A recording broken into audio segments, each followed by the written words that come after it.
ब्रह्मांड। दोस्तों, आप लोग ब्रह्मांड के बारे में सुने ही होंगे।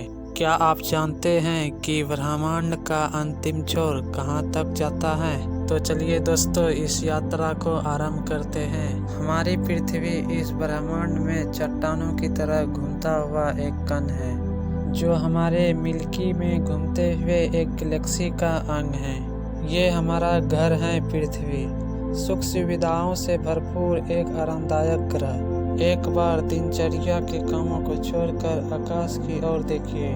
आसमान में विशाल संख्या में टिमटिमाते तारे कितने खूबसूरत लग रहे हैं। रात में हम जिन तारों को देखते हैं वो हमारे गैलेक्सी के एक छोटे से तारे हैं। क्या ब्रह्मांड के सापेक्ष हमारे गैलेक्सी का कोई अस्तित्व नहीं है?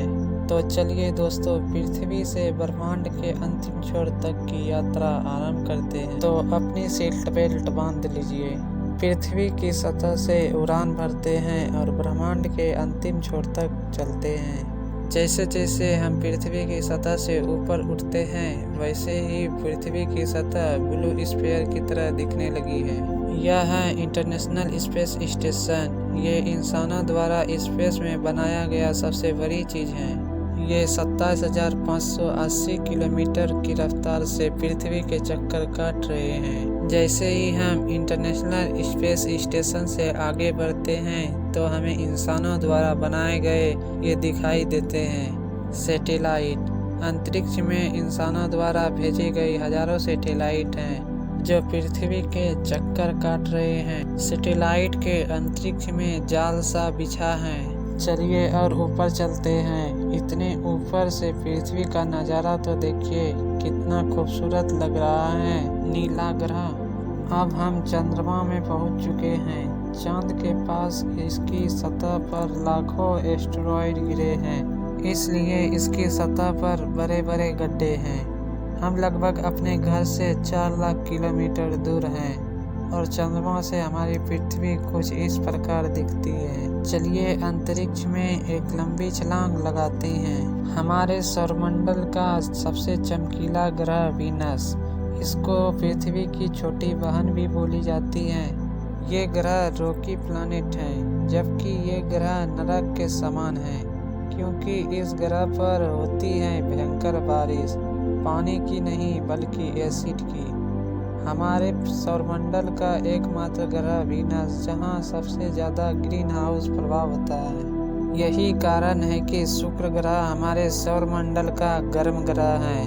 चलिए अपनी यात्रा को आगे बढ़ाते हैं। ये हैं सूर्य के सबसे नज़दीक ग्रह मरकरी। इस ग्रह के दिन और रात के टेम्परेचर में बहुत ही डिफरेंट है। रात के समय में इसका टेम्परेचर -170 डिग्री चला जाता है, जबकि दिन के समय में इसका टेम्परेचर 400 डिग्री सेल्सियस को भी पार कर जाते हैं। चलिए आगे बढ़ते हैं। ये हैं हमारे भगवान सूर्य। सूर्य की ग्रेविटी इतनी मजबूत है कि ये पूरे सोलर सिस्टम को कंट्रोल करके रखता है। ये इतने बड़े हैं कि इसमें 1000 पृथ्वी समा सकते हैं। इसके सतह का तापमान लगभग 4000 डिग्री सेल्सियस होता है। चलिए इस यात्रा को आगे बढ़ाते हैं। ये है पृथ्वी के सबसे नज़दीक ग्रह मंगल। इसकी धरती लाल है, इस वजह से इसे लाल ग्रह भी कहते हैं। वैज्ञानिक मानते हैं कि मंगल ग्रह पर जीवन जी जा सकती है। अब आगे की यात्रा थोड़ी डरावनी होने वाली है, क्योंकि हम एस्टेरॉयड बेल्ट में प्रवेश करने वाले हैं, जो कि मंगल और बृहस्पति ग्रह के बीच मौजूद है।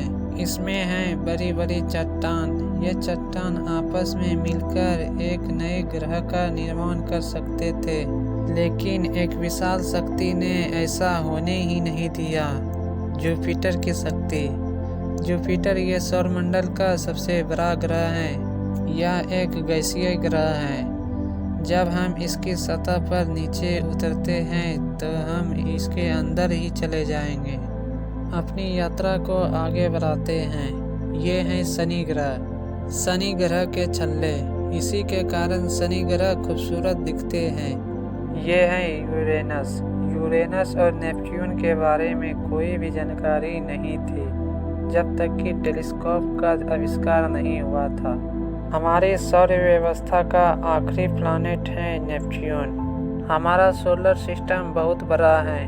नेपच्यून के बाद भी हमारा सोलर सिस्टम ख़त्म नहीं हो जाता है। ये यात्रा मज़ेदार रहे हो तो पार्ट 2 में हम अंतिम छोर तक यात्रा करेंगे।